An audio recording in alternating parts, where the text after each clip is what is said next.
Bonjour, c'est une vidéo autour de l'explication de pourquoi l'épreuve est formatrice. Pourquoi donc en tant que chrétien, en fait, on est en formation. On est dans l'épreuve, mais l'épreuve est formatrice. Si vous voulez, c'est comme si on était en prison, en termes de rééducation pour sortir de prison, justement. Le but, c'est pas de rester en prison. La prison est bien une punition. On a bien fait des fautes. On n'est pas dans une école. Ou alors on est dans l'école de la prison. On n'est pas dans une école, on est en prison. Vraiment. La situation normale, c'est la situation d'Adam ou des anges. Adam, tout allait bien, il avait la vie éternelle, zéro problème. Il était guidé avec Dieu, par Dieu, directement. C'est la situation normale. Nous sommes en prison, nous sommes punis pour nos fautes. Et ce temps de prison, on est perdu. Il y a un peu de tout et n'importe quoi. En étant chrétien, on est un peu comme dans une école en prison. On est en formation, dans une formation. En formation pour se réhabiliter. Voilà. Alors je vais expliquer de quelle manière. On pourrait se dire, ah bon, il y a des devoirs à faire et tout. Les devoirs, ils se font d'eux-mêmes, parce qu'on est dans l'épreuve. Et l'épreuve suppose plein de choses. Alors,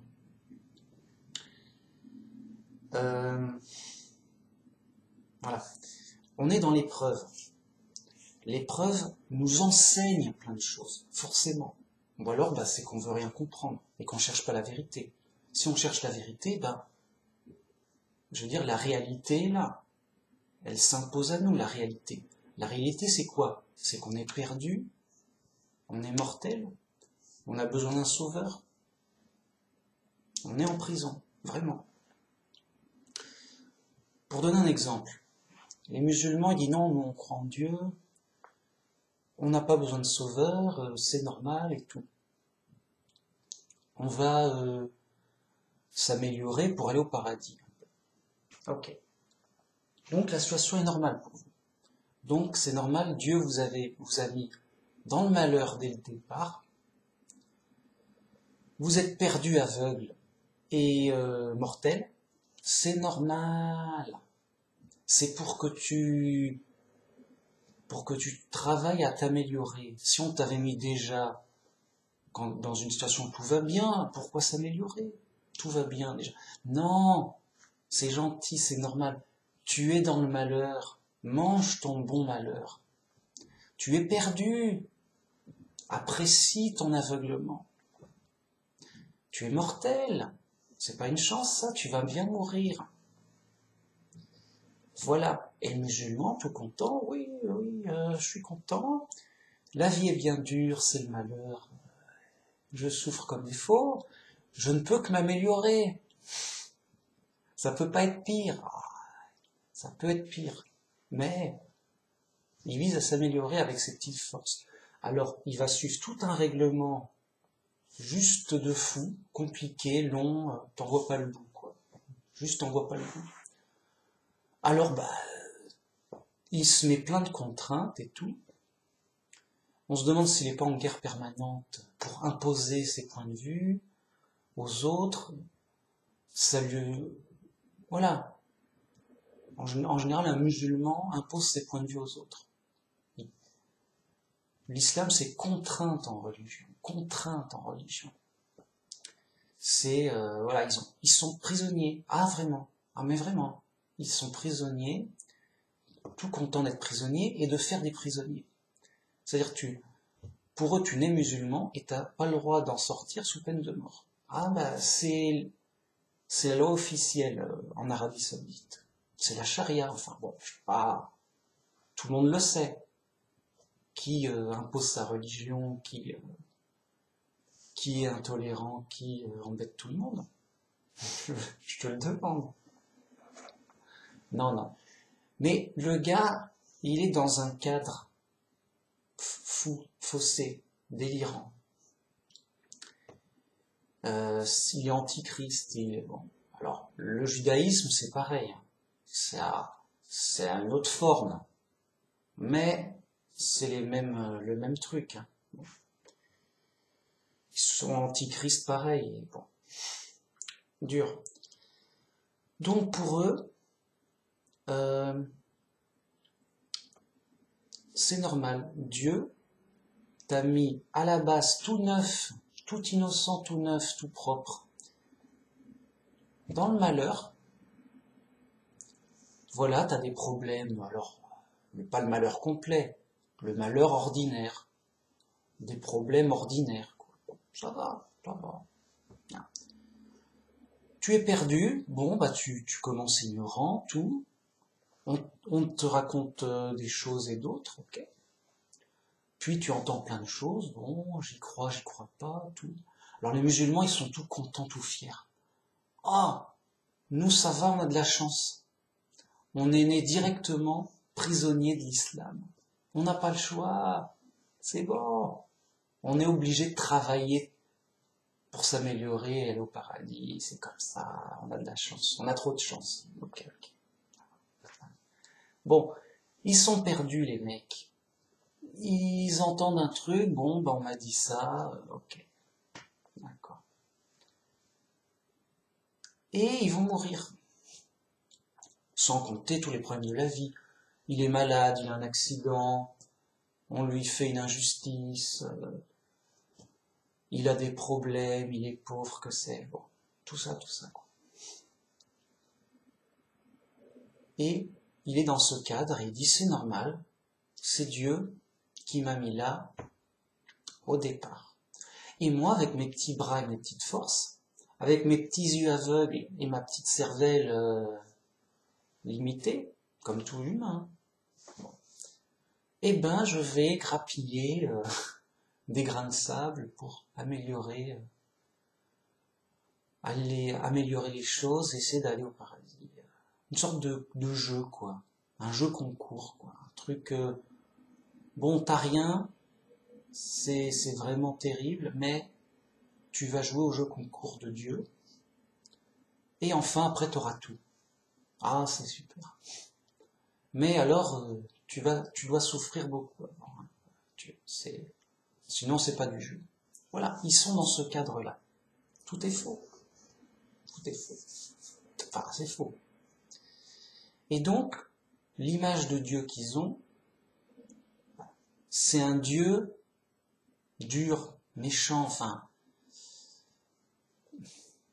tyrannique, autoritaire. C'est-à-dire, voilà, tu es mon esclave dans le malheur, dur et tout, et si tu m'obéis aveuglément, sans réfléchir comme un esclave, pendant tout le temps de ta vie, dur et tout, alors je te mettrai dans un rang d'esclaves plus élevé où ça ira bien. Et ce sera le paradis des esclaves. Ah, il est dur le maître, mais bon, c'est lui le maître et tout, et on va bosser pour le maître et tout. Voilà. Dieu, c'est un maître dur. Dieu, c'est un dictateur féroce. Dieu, bon, bah, c'est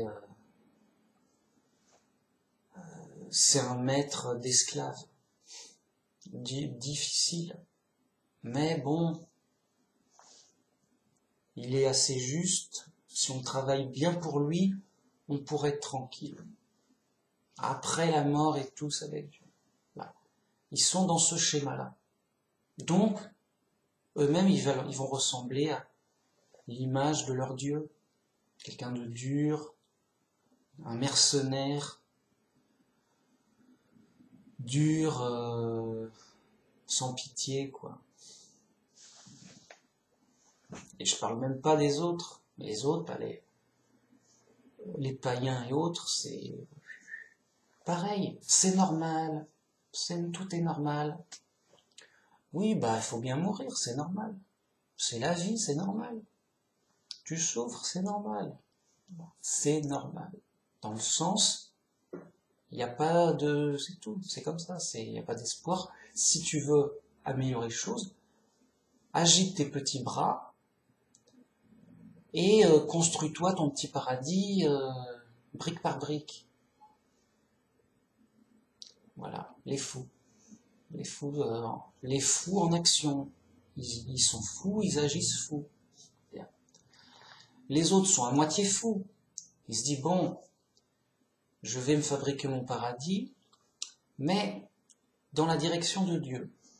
C'est moins fou. Mais qu'est-ce qu'on va leur dire à ces antichrists judaïstes et musulmans? On va leur dire, tu crois en un seul Dieu? Tu fais bien. C'est bien. C'est bien. Mais les démons aussi y croient. Et ils tremblent. Les démons aussi, ils croient ça. En un seul Dieu. Mais ils tremblent. Voilà.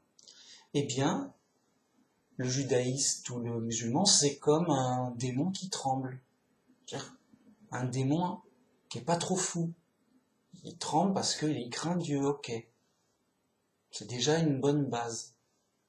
Mais il n'est pas sorti d'affaire, il n'a pas de sauveur. Ok.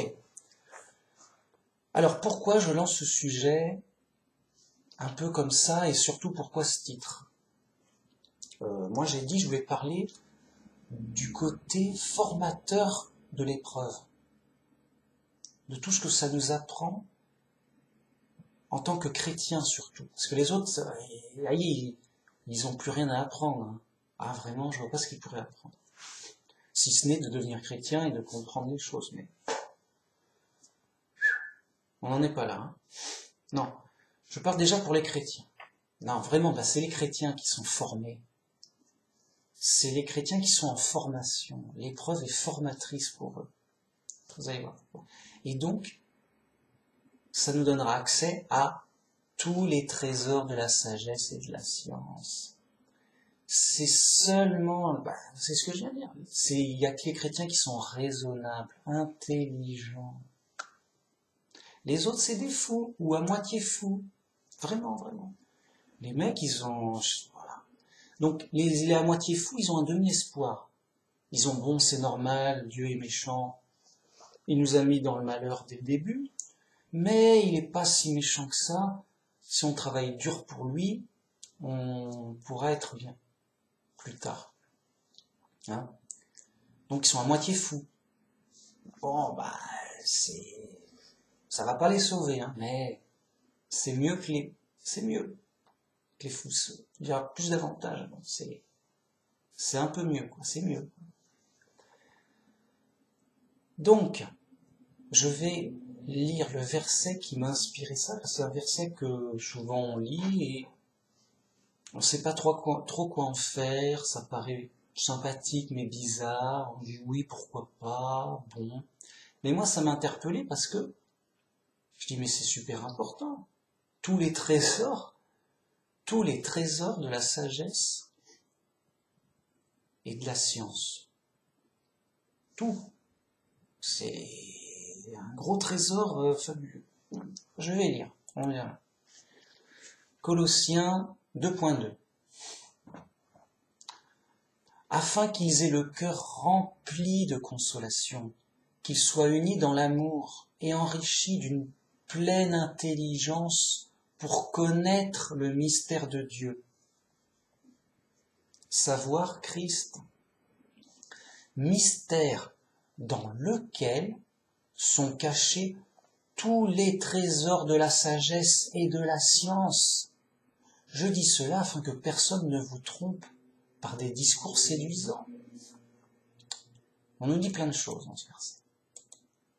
C'est Paul qui veut qu'on ait le cœur rempli de consolation et qu'on soit unis dans l'amour. Voilà. C'est-à-dire, vous êtes dans l'épreuve, mais soyez bien consolés. Maintenant, Vous comprenez pourquoi vous êtes dans l'épreuve. Il y a une raison, c'est logique. C'est pas pour vous embêter, enfin, c'est pas de la méchanceté gratuite, c'est ça que je veux dire. Pour les autres croyants, c'est de la méchanceté gratuite de Dieu. Oui, c'est normal, c'est la vie faite par Dieu. Ah ok, dur. Non. Erreur, c'est une punition. On est en prison. C'est normal. On est puni. On a péché. On a fait des fautes graves avant la naissance. C'est le mystère d'avant la naissance qui fait qu'on mérite d'être là. Dès la naissance, t'es là. Tu mérites d'être là. Pour plein de raisons de jugement. C'est le mystère. C'est Dieu qui sait, qui juge. Dieu il nous a mis là pour une raison. Pas pour changer le monde, pas pour construire une cathédrale. Il nous a mis là en punition. Alors il y a pire punition, hein. Mais punition quand même. On aurait pu naître animal. T'aurais l'air fin en grenouille ou en je sais pas quoi, en renard quoi. Hein? Alors, mais c'est grave. Les animaux, ils n'ont aucun espoir de salut. Bon. Tu es là, c'est mérité, c'est prévu, c'est pas un coup de malchance, rien à voir avec le hasard. Dieu t'a mis là, bam, bam. Tu le mérites d'être là. Donc, c'est difficile, t'es dans l'épreuve, c'est la punition. Et pour cause, si t'étais pas puni, t'aurais la vie éternelle d'entrée de jeu, de départ, comme Adam. Départ, tout va bien. Dieu, il crée les choses bien. Tout va bien. T'as déjà la vie éternelle dès le départ. C'est normal, c'est la norme, c'est Dieu, quoi. Voilà. Parce que Dieu est amour, justement. Pour les autres, non, Dieu nous a mis dans le malheur, il est méchant, c'est normal, Dieu est méchant. Voilà. Et non, nous, chrétiens, mais vous êtes fous, les mecs. Dieu est amour, c'est notre Père, il nous aime. Si on est dans l'épreuve, c'est parce qu'on l'a mérité. C'est une décision de justice, on est puni. Évidemment. Dieu, quand il crée quelqu'un de neuf, entre guillemets, comme Adam, dès le départ, tout va bien, il est avec Dieu, il est dans le royaume de Dieu, il a la vie éternelle, vraiment. C'est sérieux. Donc, les gens, personne ne comprend ça, j'ai l'impression. C'est la base basique. Si tu comprends pas ça, à quoi ça sert la Bible? On te dit qu'Adam, tout allait bien pour lui. C'est la norme. C'est normal, c'est Dieu qui l'a fait. Pourquoi on en est là? Parce que, déjà, il y a aussi l'action du péché des autres, comme celui du diable, celui d'Adam et les nôtres, mais comme on est apparu là, on mérite d'être là. On mérite d'être en prison. Alors, qu'on ait le cœur rempli de consolation, Dieu nous a envoyé un sauveur, justement, pour nous pardonner, justement, pour qu'on se repente de nos mauvaises actions qu'on connaît ou qu'on ne connaît pas. Alors ceux qu'on connaît, on connaît, on a mal agi, ça va pas. Mauvaise action, punition, c'est normal. Ceux qu'on ne connaît pas, qu'on s'en a oublié soit d'avant la naissance, le mystère d'avant la naissance, on les connaît pas, mais si on est là, c'est qu'on mérite d'être là. C'est comme quelqu'un qui est en prison et dit je suis innocent, c'est une erreur. Dans ce cas-là, il accuse le juge. Le juge s'est trompé. Ah d'accord, donc t'es en prison sans raison, quoi. C'est une erreur. C'est le juge qui est mauvais. Il accuse le juge. Si tu es en prison, c'est pas pour rien. Vraiment, c'est qu'il y a quelque chose. Et le juge, c'est Dieu, il fait pas d'erreur. Alors si t'accuses le juge, t'accuses Dieu, t'es mal parti. T'as directement faux. Alors, qu'on soit unis dans l'amour, parce que justement, Dieu nous aime, on doit aimer les autres aussi, c'est nos frères. Et ils sont perdus comme nous.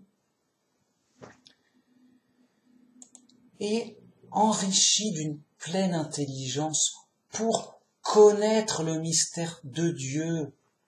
Voilà. On doit être le chrétien qui soit bien enrichi, qui soit bien intelligent grâce à la Bible, pour bien comprendre les choses logiques et concrètes de la réalité de l'ensemble, qu'il ait tout compris, quoi. Enrichi d'une pleine intelligence, une compréhension totale, pleine, complète. Pourquoi? Pour bien connaître le mystère de Dieu. Et oui, le mystère de Dieu. C'est à nous qu'il a été révélé. Les autres, ils croient qu'ils ont un Dieu méchant, tyrannique, c'est normal, c'est le méchant. Enfin, bah oui, mais ils ont un Dieu, voilà, ils le disent pas, mais ça revient à, on a un Dieu méchant, bon, ben, c'est lui le chef, on doit faire travailler dur pour lui pour que ça aille bien. C'est notre dictateur. Okay. Nous, grâce au Christ, on a la révélation que Dieu est amour complètement, qui fait pas ça par méchanceté, mais par décision de justice, qu'on est puni, que c'est normal, et que il veut nous sauver, nous aider même, et que même nous pardonner, et payer lui-même le prix de la faute, parce qu'on peut pas payer. On n'a pas assez pour payer nous-mêmes, vraiment. Et là, ah mince, ça change tout. Et on comprend tout. Donc, le mystère de Dieu, à savoir le Christ. Donc, le mystère de Dieu, tout le monde, oui, bah, tout croyant dit oui, il y a un Dieu, oui, il y a un Dieu. Mais personne ne connaît Dieu. Alors, on va me dire, si, on connaît Dieu, il est éternel, tout-puissant, omniscient, omniprésent. Oui, ça, bah, c'est les caractéristiques de sa définition. C'est objectif. Mais c'est tout. Tu peux pas, oui, est-ce qu'il est méchant, est-ce qu'il est gentil? Est-ce qu'il est juste, est-ce qu'il est injuste? Voilà. Ah, alors prouve-le? Non, bon, tant pis. Et ben nous, grâce au Christ, on a la pleine révélation avec la preuve grâce au Christ, parce que le Christ, Dieu a donné son Fils unique en sacrifice pour nous sauver, par amour pour nous. Donc c'est une preuve d'amour. Il a fait un sacrifice pour nous sauver, pour nous donner un cadeau gratuit, de grand prix. Donc, le mystère de Dieu, c'est le Fils de Dieu. Ah oui, Dieu, il avait un fils, mince. Quoi? Comment ça? Dieu a un fils? Bah, comme tout le monde. Tout le monde, on est les fils de Dieu, non? Dieu, il a un fils unique, très particulier. C'est le fils unique de Dieu. Ah bon, mais c'est un mystère. Donc c'est le Christ. Et grâce au Fils de Dieu, on connaît le Père. Comme Jésus l'a dit, personne ne connaît Dieu si ce n'est le Fils, et à qui le Fils veut le faire connaître. Et grâce au Fils de Dieu, on connaît pleinement le Père, on connaît pleinement Dieu, car Dieu est le Père seul, hein. Pas de trinité dégueulasse ici. Ah, dégueulasse. Non. Non, là, c'est une vidéo un peu soutenue, là. C'est pour les vrais chrétiens. Désolé pour les autres, mais là, il faut réfléchir. Ah, alors, si les mecs n'ont pas les bases, c'est même pas là, ils peuvent pas comprendre de rien, quoi. C'est clair. Donc là, j'essaie de donner les bases pour les chrétiens, de préférence les vrais chrétiens, pour comprendre simplement, quoi. Pas changer le monde. Bon. Alors, le mystère de Dieu, c'est le Christ, c'est-à-dire le Fils de Dieu. Bien. Grâce au Fils de Dieu, enfin le voile est levé. On connaît parfaitement et complètement le Père. Dieu, lui, le Père seul, le seul vrai Dieu, grâce à son Fils, puisque c'est son Fils. Le Fils ressemble au Père. il est l'image du Dieu invisible. Il est l'image de Dieu. Donc comme c'est une image qui ressemble parfaitement à Dieu, ah bah, on connaît Dieu avec son image. Voilà. C'est pas tu vois la personne directement, tu as la photo. Ok, bah tu vois à quoi elle ressemble. Mais bien, sans que tu l'aies jamais vue. Parce que tu as sa photo réelle. Tu as une vraie image parfaite, à sa parfaite ressemblance. Ok, c'est cool. Donc seuls les vrais chrétiens, enfin les chrétiens, connaissent Dieu, mais parfaitement. À savoir que, bon, bien sûr, comme tout le monde sait, Dieu est éternel, tout puissant, il sait tout, il est partout. C'est le créateur de toutes choses. Ok. Et oui, mais si tu es un Dieu méchant ou injuste, t'es mal barré quand même. Hein? Donc t'auras l'air fin en étant musulman. Bon, mon Dieu, il est méchant, il est dur, mais j'ai pas le choix, je suis obligé de travailler pour lui tout le temps et un jour, après la mort, attention quand même, j'aurai une meilleure place, j'aurai un coin au paradis, si tout va bien.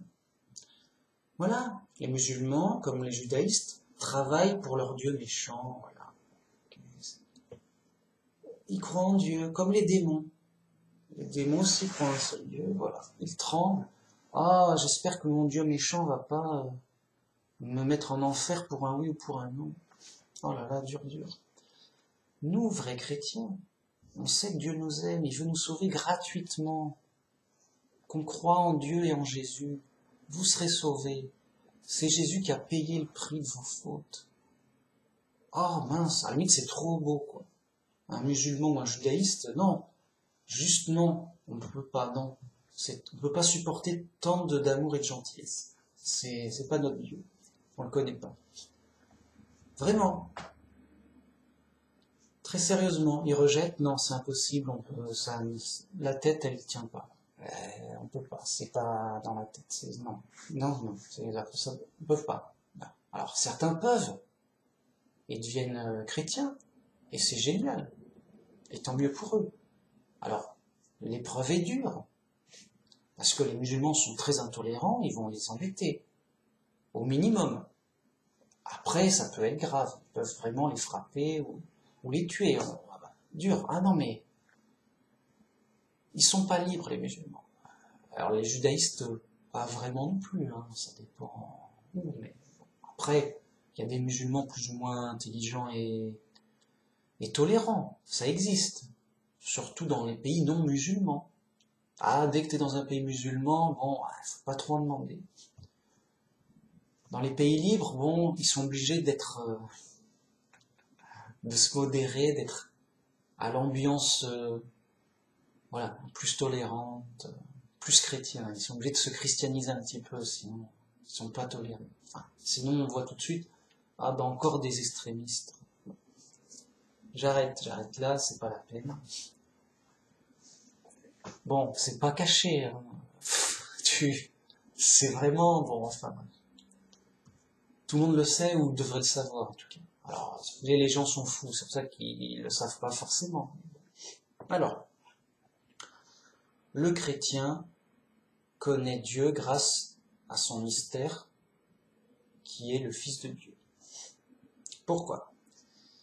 Parce que donc le Fils de Dieu, c'est la première créature de Dieu.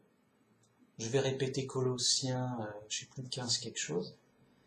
Il est l'image du Dieu invisible. Il est le premier-né de toute création. C'est donc le Fils unique de Dieu, c'est la première créature de Dieu, qui est spéciale parce que tout a été créé par son intermédiaire, parce que Dieu voulait que toute la plénitude réside en lui. Ah, il est central, il est intermédiaire à toute la création, même des anges. Il est central à tout. Il est comme Dieu dans le sens unique, en tant que créature unique. Vous voyez? Parfaitement à l'image du Dieu invisible. Alors, il est le premier-né de toute création. Alors, c'est un mystère qui n'avait pas été dévoilé quand Dieu s'est présenté. Vous voyez, c'est moi Dieu, voilà, c'est bon. Après, il a fait des prophéties, j'enverrai un Messie, un serviteur, tout. Et après, bam, il envoie le Messie, il envoie Jésus, et là, révélation sur révélation, c'est le Fils de Dieu, c'est la nouvelle alliance, c'est le sacrifice pour le salut de tous, c'est la promesse de la vie éternelle, tout est là, tout. Boum, c'est même pas bam, c'est boum. Étonnant, incroyable. C'est le principal. C'est l'essentiel, c'est la vie. C'est tout, quoi. C'est bam. Et là, donc, il envoie ça. Pourquoi? Pour se faire connaître complètement grâce à son Fils. Celui qui m'a vu a vu le Père, disait Jésus.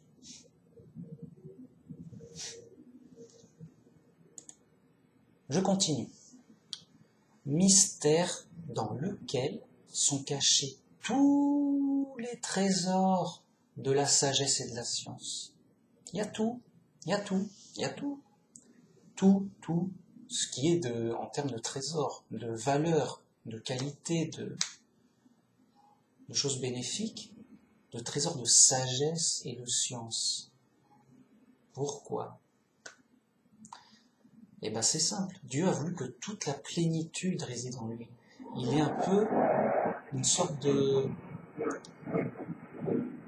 réplique quelque part de Dieu pour la création, pour servir d'intermédiaire universel à la création, de médiateur universel à la création. Une sorte un médiateur unique, universel, entre Dieu et la création. Vraiment. C'est le Fils de Dieu. Ok. Et donc, il est complet. Toute la plénitude de la création réside en lui. Il est complet à l'image parfaite du Dieu invisible. Dieu est parfait, lui il est à son image, il est parfait. Bam. C'est nickel, quoi. C'est nickel. Et donc, en Jésus, en Christ, tout est ordonné parfaitement. Tous les trésors sont à l'intérieur. Toutes les qualités sont à l'intérieur. Tout est là. Et pourquoi Paul nous dit ça? Il nous dit, je dis ceci, afin que personne ne vous trompe par des discours séduisants. Il dit, ne cherchez pas ailleurs. Ne cherchez pas ailleurs. Tout est là. Tout est là. En Jésus, tous les trésors de sagesse et de science. Ne cherchez pas ailleurs, on vous trompe. C'est des discours séduisants. On vous séduit, oui, viens ici, tu vas savoir des mystères, des trucs super, tu connaîtras la vérité, que sais-je. On vous trompe. Tout est là. Tout. Vous n'aurez pas mieux. Si vous avez... C'est des pièges. Des pièges. Alors.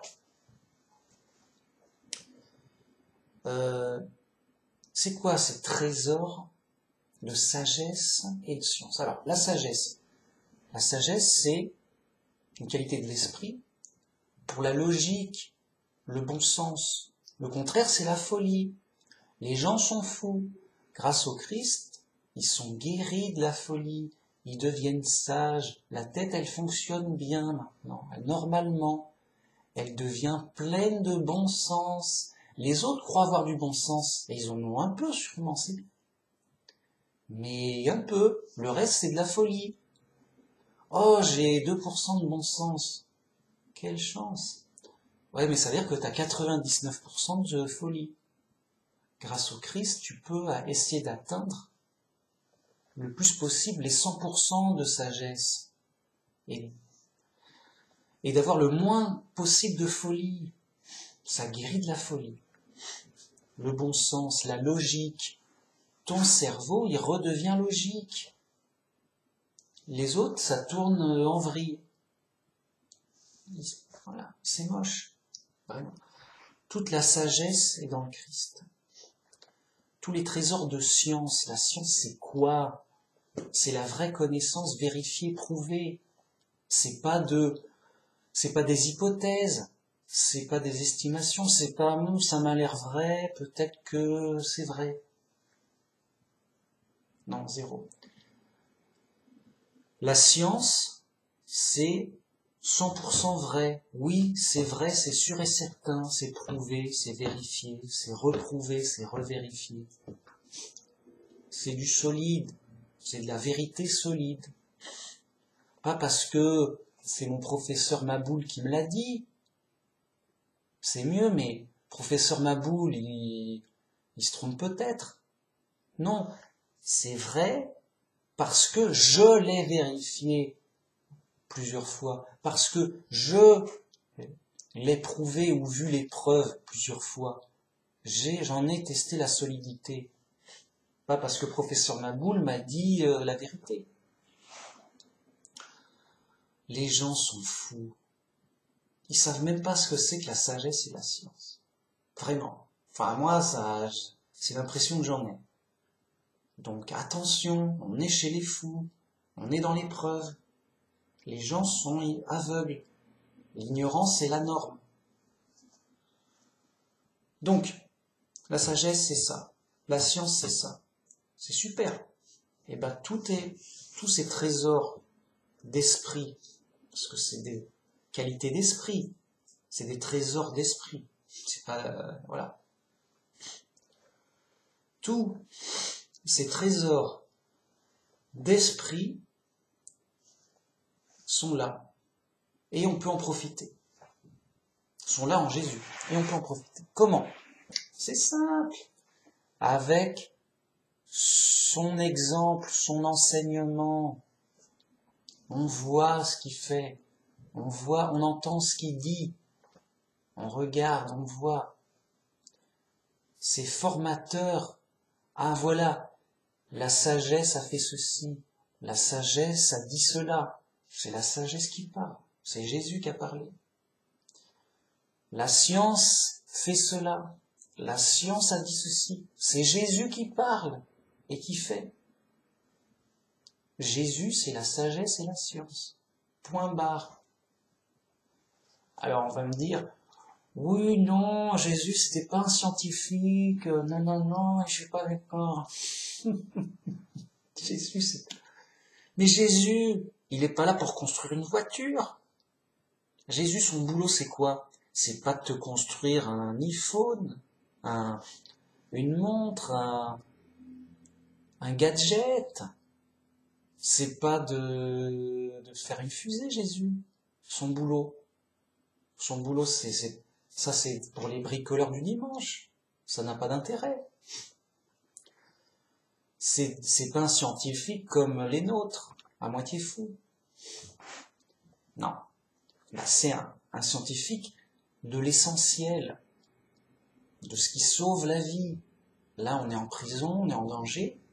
On n'a pas besoin d'une voiture, on a besoin d'être sauvé. Bien. Mais avec du sûr. Ah bah, sinon sinon ça marche pas. Ah bah.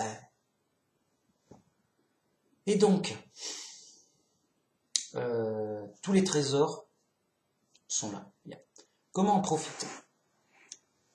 Bah, c'est très simple, comme j'ai dit, en imitant et en écoutant le Christ, déjà, voilà, et en l'appliquant, parce que c'est pas parce qu'on voit et on entend que, oui, voilà, j'ai tout compris, non.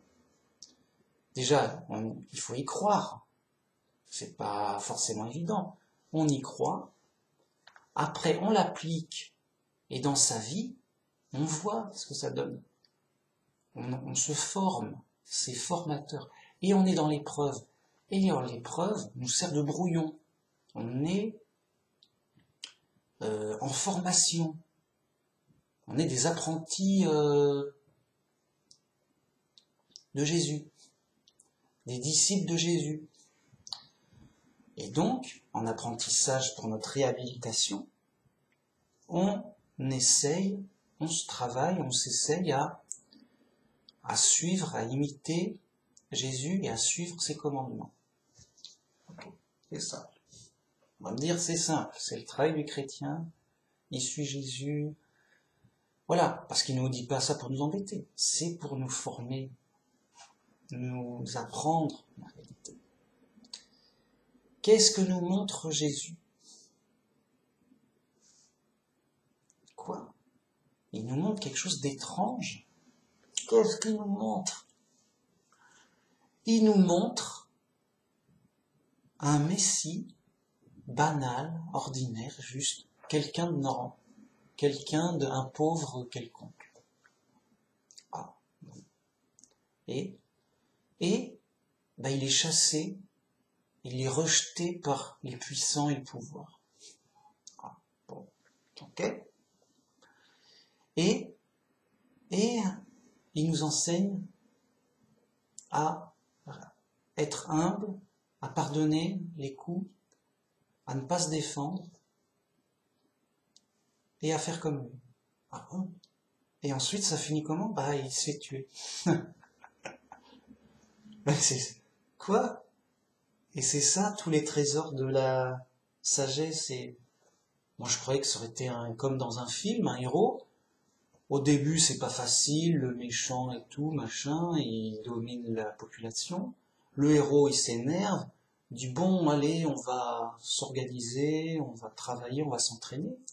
Puis après, il va combattre le méchant, il va gagner, et enfin, voilà, le héros a gagné, et il va gouverner le pays, il va devenir le nouveau roi, et tout le monde va être content, enfin, le tyran est mort, le héros a gagné. Et là, c'est le contraire. Ça n'a pas de sens. C'est pas comme dans les films. Ah!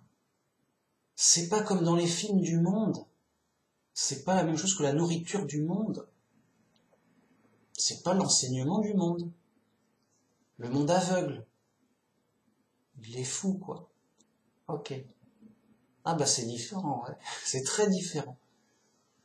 Ok, il a dit ça, on comprend pas. C'est trop différent. Oui, regarde. C'est simple. Évidemment qu'à priori, ça a l'air étrange. Mais c'est normal. C'est fait pour. Et après être mort, il ressuscite. Et donc, on voit que la formation, elle est en deux temps. D'abord, on perd, après, on gagne. Ah, d'accord. Ouais, bon, mais on n'aurait pas aimé perdre. Bah si. T'es en prison, tu payes la peine de prison. C'est prévu pour perdre. Si, dans une chose où c'est prévu pour perdre, tout le monde va perdre. Tu cherches à gagner, tu perdras ce que tu as cherché à gagner. Donc quelqu'un qui dit bon, moi je vais jouer le jeu du monde, je vais gagner le plus de richesses possible, de biens, de renommée, de plaisir et autres. Ok, mais après tu perds tout. Parce que la prison fait que tu es un condamné à mort et hop. Ah, c'est ouais. Donc ça sert à rien. Donc c'est de la folie. La sagesse nous dit, mais arrête de faire des efforts insensés pour construire quelque chose qui va être forcément détruit. La sagesse te dit, ça sert à rien, c'est de la poussière. Tu es poussière et tu retourneras la poussière. Voilà ce que te dit la sagesse de Dieu. Et donc, que dit Jésus? Il dit, à quoi vous servent les trésors du monde? À quoi ça sert de gagner le monde si on perd son âme? Faites-vous des trésors au ciel, tout ça. Ah d'accord, je comprends, oui, j'ai compris, on est en prison, on n'a rien à faire en prison. On doit se préparer pour la sortie. Ah d'accord, c'est pour ça que on a une bonne conduite en prison, on ne cherche pas à s'installer en prison, on perd en prison, c'est normal, c'est prévu. Mais après, enfin, on sort de prison grâce à ça. Ouais, voilà, t'as compris. Et comment t'as compris ça? Grâce à l'exemple et à l'enseignement du Christ. Tout va dans le même sens, tout est clair. Ah bah bravo, grâce au Christ, j'ai tout compris. Voilà. Eh bien, bien. Et donc, qu'est-ce que ça nous apprend tout ça? Eh bien, on voit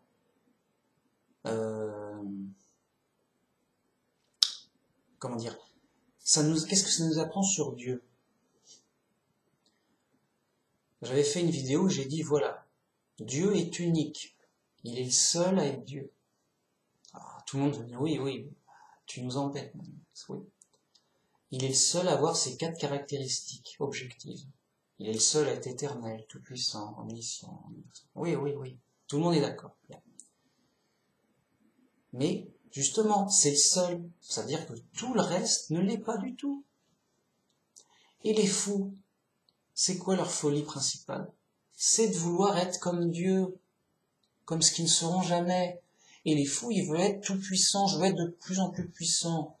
Donnez-moi de la puissance, je veux de la puissance, je veux être le plus puissant, le plus fort. Et les fous, ils font des concours de plus fort. Et ils sont contents d'être de plus en plus forts.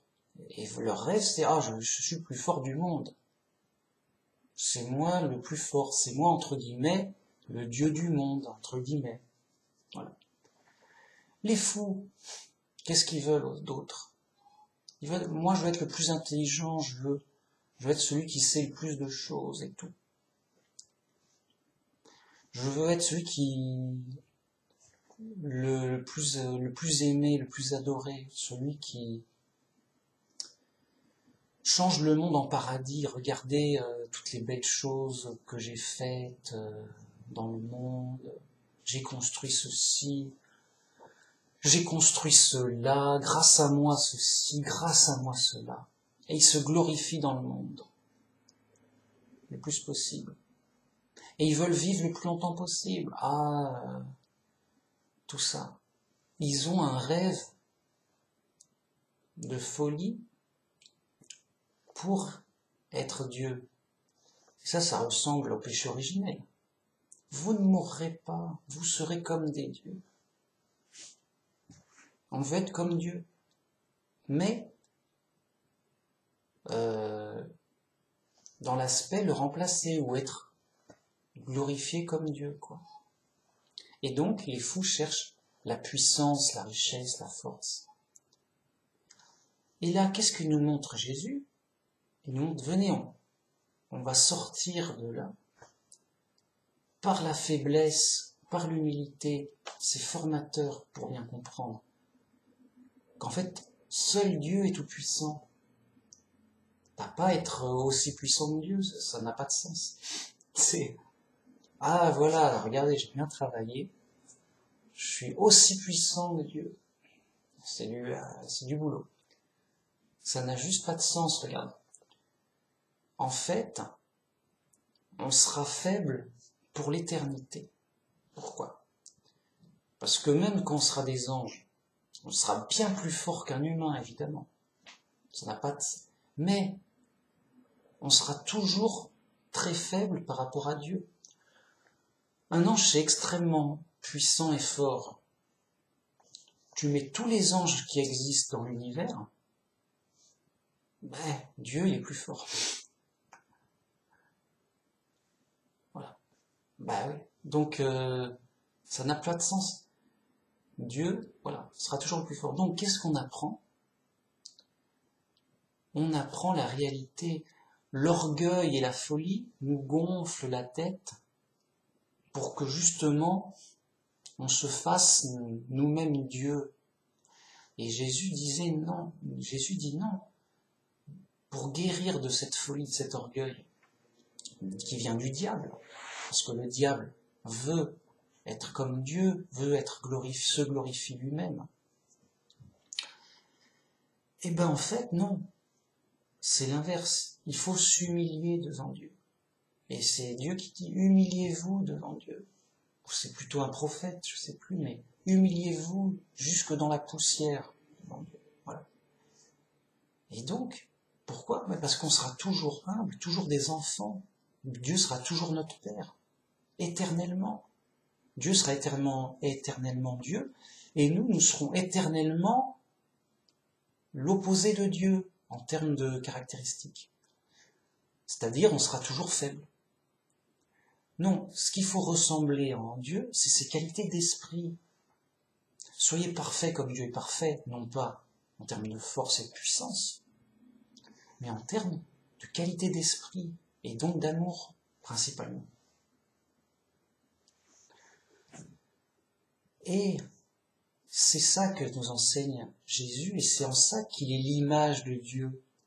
Si on dit il est l'image de Dieu, donc on s'attend à l'homme le plus puissant du monde. Ben non, ben alors c'est pas ça. C'est pas un roi puissant.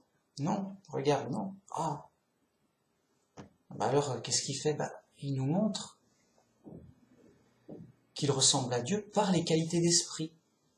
Ah d'accord, et c'est ça qu'on doit imiter, pas ça, ça. Ah oui. Et donc on ne doit pas chercher à être le roi. On ne doit pas chercher à imposer nos lois, à être le plus fort. Voilà. On doit chercher à être le plus chrétien possible, et donc, comme le Christ, être le serviteur de tous, à aimer le plus possible. Les fruits de l'esprit, l'amour, la douceur, la patience, la bienveillance, la tempérance, tout ça. Ah d'accord, alors en fait on doit ressembler à Dieu, mais comme le Christ, sur le point de vue de l'esprit, des qualités de l'esprit. Ah ok. Et les qualités de l'esprit, c'est quoi? De Dieu? C'est qu'il est amour. Voilà. Dieu est juste et bon. Il est amour et justice. Et là, il nous montre que c'est par l'amour, justement. La justice a été faite. On a ce qu'on mérite. Et on aura toujours ce qu'on mérite. Mais ce qui nous sauve, ce sera l'amour. Et donc, Dieu dévoile, se fait connaître entièrement, en disant, voilà, je suis amour, je suis votre Père, je vous aime, je veux vous sauver, car vous êtes en prison pour décision de justice. Ah oui, je suis justice, c'est moi qui vous ai mis en prison. Je pense bien. Mais c'est pas ma justice qui va vous sauver, vous savez ce que vous méritez. Ce qui va vous sauver, c'est mon pardon, par amour, grâce au sacrifice du Christ que j'ai donné pour payer le prix de votre libération. Parce que je reste justice, c'est pas, bon, maintenant j'arrête la justice, je suis sympa. Non. Dieu est toujours justice. Et Dieu est toujours amour. Et donc, il nous montre son amour en nous donnant une nouvelle alliance de pardon et de salut. Il sacrifie son Fils pour nous prouver son amour en disant « Je paye vos fautes avec la vie de mon Fils ». Bam. Pas que le gars il soit une victime. Jésus est volontaire. Sinon ce serait une injustice. Et ah bah moi j'ai rien fait. Non. Jésus est volontaire pour se sacrifier. Et il dit, vous aussi pardonnez à vos ennemis, puisque vous avez été pardonnés par Dieu. Voilà. Et nous aussi, voilà, en tant que sacrifice, on pardonne à nos ennemis le mal fait, on pardonne aux autres le mal qu'ils nous ont fait, en sacrifice, de même que Dieu nous pardonne. Alors, quelles sont nos qualités réelles? Puisqu'on a vu, les qualités de Dieu, c'est ça. Objectif, c'est ça. Donc, notre qualité, c'est l'inverse. Donc, toute créature est toute faible, éphémère, ignorante et limitée. Alors, on est tout faible, c'est-à-dire, bon, on est faible par rapport à Dieu. C'est obligatoire, c'est une évidence indiscutable. Même si on se met tous ensemble, oui, allez, tous les anges et les humains ensemble. On va se battre contre Dieu. Non, non, t'es quand même faible contre un fort. Donc Dieu sera éternellement tout puissant, le plus fort. Et nous, on sera éternellement le plus faible. Bon. Donc, Jésus, il nous apprend à être faible. c'est-à-dire à être nous-mêmes, à être vrais, et pas à se croire les plus forts, justement. Folie, orgueil. Voilà. Donc, il nous apprend quoi? La vérité. La vérité vous libérera. Cherchez pas à être les plus forts, vous serez toujours les plus faibles. Face à Dieu, en tout cas, ça c'est sûr. Mais face aux choses aussi. Le mec est fort, mais est-ce qu'il va arrêter une bombe nucléaire? Hein, bon. Non. Donc, de toute façon, bon, regardez, moi je suis faible. Mais je suis toujours plus faible qu'une fourmi. Donc, regardez, je vais pas faire, ah, regardez ma puissance. Vous avez vu ma puissance étonnante et foudroyante? Je suis plus fort qu'une fourmi, je l'écrase d'un doigt. Voilà. Vous voyez que c'est ridicule. Ben voilà, c'est ça. Être humble, c'est revenir à la réalité. Oui, t'es plus fort qu'une fourmi. Et alors, mais calme-toi, mec. C'est pas en écrasant une fourmi que tu vas changer les choses, tu vas te sauver. Ça n'a pas de sens. Je fais pitié, mec. N'écrase pas la fourmi, ça sert à rien. Écoute le Christ. T'es tout faible, c'est normal. Rien. Et imite le Christ est faible, c'est génial. C'est génial, c'est l'exemple. C'est ce qu'il faut. Paul disait, s'il faut se glorifier, je me glorifierai de ma faiblesse. Voilà, c'est le boulot de chrétien, c'est d'être faible. Parce que on est faible, c'est vrai, on est en accord avec la vérité, la réalité, quoi. Et au contraire, on se dit, moi je suis fort, oui, mais par rapport à qui, à quoi? C'est pas... Ensuite, éphémère. Seul Dieu est éternel. Nous, on est éphémère, oui, on va mourir, c'est sûr. Ah ouais, mais tu vas vivre 80, 90, 100 ans. Oh là là là là, tu vas vivre 100 ans. Les mecs, ils sont tout fiers de vivre 100 ans. Oh, déjà, c'est pas forcément un cadeau. C'est-à-dire, tu vis 100 ans en prison, dans l'épreuve. Je vois pas l'intérêt, bon. Et donc, les gars disent, oh, regardez comme je suis pas éphémère. Oh, regardez comme je vis longtemps. 100 ans. Et je suis encore là. Hein? Alors, c'est qui le plus fort? Juste, ça n'a pas de sens. C'est comme si c'était rien. Je veux dire, même Adam, il a vécu 930 ans. 930 ans, c'est-à-dire presque 10 fois plus que la moyenne d'un humain actuel. 10 fois plus. Juste, il a trop vécu. Enfin, par rapport à nous, c'est relatif. Et alors, ça nous fait une belle jambe. C'est comme si c'était rien par rapport à la vie éternelle et à Dieu. Voilà, c'est un moucheron qui a vécu 3-4 jours. Voilà. Nous sommes comme des papillons qui vivons le temps d'une saison. La saison débute, puis elle finit, voilà. Petits papillons, c'est nous. Nous sommes éphémères. Ignorants que nous sommes, évidemment. Pourquoi les gens sont aveugles? C'est qu'ils ne voient que les apparences. Ah oui. Ah, on connaît les apparences. Ignorant qu'on est. Regarde. Le gars, il dit, ici, il y a une voiture, je la vois. Je sais qu'il y a une voiture. Erreur. Tu sais qu'il y a une apparence de voiture, mais si c'est une voiture en carton ou en plastique pour un besoin publicitaire, mais que c'est tellement bien fait que ça t'a trompé. Hein? T'as faux. Tu peux avoir faux. C'est illusoire. Ça te fait croire que tout ce que tu vois est vrai, alors que tout ce que tu vois n'est qu'apparence. Donc en général, c'est vrai. Quand j'ouvre une porte, en général, c'est une porte. C'est pas un trompe-l'œil. Mais après, plus on va loin, plus on essaie l'erreur est humaine, on se trompe. Et on commence ignorant, on est ignorant, on essaie de regarder, on essaie de deviner, voilà. On sera éternellement ignorant. Toute la vraie connaissance et le vrai savoir, il vient de Dieu. Et donc, la vraie science, justement, en question, c'est grâce à l'esprit, à la logique de l'esprit, on se dit, mince, mais oui, c'est évident, il y a un Dieu.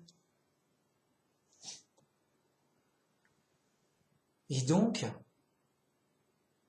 c'est Dieu qui voit, qui sait, On aura toujours besoin de Dieu pour nous guider. On est comme, voilà, on sera toujours aveugle, et on aura toujours besoin de Dieu pour nous guider. Et grâce à Dieu, on voit, grâce à Dieu, on sait. Ah, ok, d'accord. Et donc, notre vraie nature, enfin, notre vraie position, c'est d'être éternellement ignorant. Par exemple, les anges, ils savent beaucoup de choses, les anges.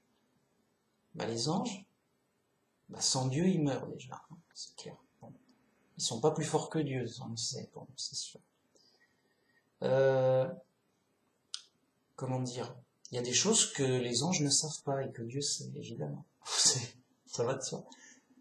Pourquoi? Déjà, Jésus a dit, pour l'heure de la fin d'Armageddon, pour Armageddon, pour la fin des temps, seul le Père le sait. Aucun, pas les anges. Par exemple, c'est un exemple. Donc, Dieu, il donne plein d'indications qu'on ne sait pas. On a toujours besoin d'être guidé et instruit par Dieu. Et je termine, on est limité. On est là où on est, limité comme on est, là où on peut, comme on peut. Alors que Dieu, lui seul est omniprésent. Il est partout, illimité. Il englobe tout, le ciel et la terre. Et nous, non, personne d'autre, c'est le seul. Donc, on sera toujours limité là où on est, avec les fonctions qu'on peut. On ne peut pas être au four et au moulin, éternellement, encore une fois. Et donc, en redevenant humble, on redevient normal. Alors que la folie et l'orgueil nous déforment, et on veut imiter Dieu, mais pas correctement, comme le diable. On veut imiter Dieu en puissance, en étant un roi, en faisant son monsieur je sais tout. Et en n'étant pas conscient de ses limites graves. Non. Il faut imiter Dieu, oui, mais dans les qualités d'esprit, par l'amour et la sagesse, par l'honnêteté. Voilà. Donc, en imitant le Christ, on redevient dans le bon cadre. A dit, ah non, il ne faut pas aller là. Sinon, le Christ nous y venait. Prenons les armes, entraînez-vous la guerre, on y va, quoi. Ok. Non. Allez là-bas. Soyez faibles et humbles. Simple, humble. Écoutez Dieu, c'est lui qui sait, c'est lui qui sauve. C'est pas vous. Vous faites rien. Vous êtes faible. Vous ne sauverez personne. Donc, arrêtez d'être fou. C'est Dieu qui sauve, c'est Dieu qui ressuscite. C'est Dieu qui instruit. C'est Dieu qui va faire le boulot, qui va juger, qui va transformer la terre en paradis, voilà, qui fera justice, tout. Voilà. Donc,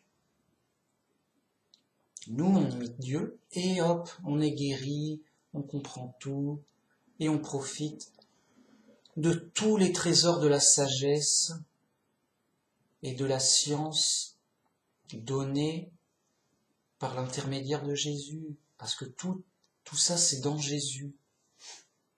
Et Jésus est la lumière du monde. Ah, ok, on y voit clair. Ah, voilà. On a vu Jésus, on l'a écouté. Bam, on voit clair. Bam, on n'est plus aveugle. Bam, bam. On a la sagesse et la science. On a la lumière. Les autres, les ténèbres, la nuit, le contraire, ils ont la folie et ils sont aveugles. Voilà. Et donc, si on suit le programme est simple. Dans un premier temps, on perd. Et vraiment, et on ne cherche pas à gagner. On perd, c'est le programme, c'est prévu, c'est normal, c'est l'épreuve. Alors, c'est dur, c'est pas facile, mais c'est plus facile, et c'est plus intéressant, et c'est plus joyeux de perdre volontairement pour la joie de l'esprit et les trésors du ciel. Au contraire, si on cherche à gagner de l'intérêt matériel, de la gloire du monde, alors oui, il y a un intérêt matériel, oui, j'ai de l'argent, oui, j'ai ce qui me plaît au regard, oui, j'achète de la drogue, oui, c'est bon sur le moment, je me fais plaisir sur le moment. Mais en termes d'esprit, c'est catastrophique. Le gars, il n'a pas d'espoir. C'est juste fou. C'est juste le gars, tranquille, son compte en banque est bourré, il a des millions en banque, tranquille, il a ce qu'il veut, il n'y a aucun problème. Mais le gars, où est le problème? Ça lui fait obstacle sur plein de choses. Il cherche pas un sauveur, ça. Où est le problème? J'ai pas besoin d'être sauvé, il n'y a pas de problème. Tout va bien selon mes yeux. Donc ça va. C'est pour ça que dans Proverbe, on dit que je ne sois pas riche, afin de dire, mais qui est Jéhovah? Quoi, mais qu'est-ce que va m'apporter Dieu? J'ai déjà ce qu'il faut. Bon, allez. Dieu, ok, je suis pas contre, mais j'en ai rien à faire, ça m'est pas utile. Que va m'apporter Dieu? J'ai déjà tout ce que je veux. Rien? Bon, bah ça.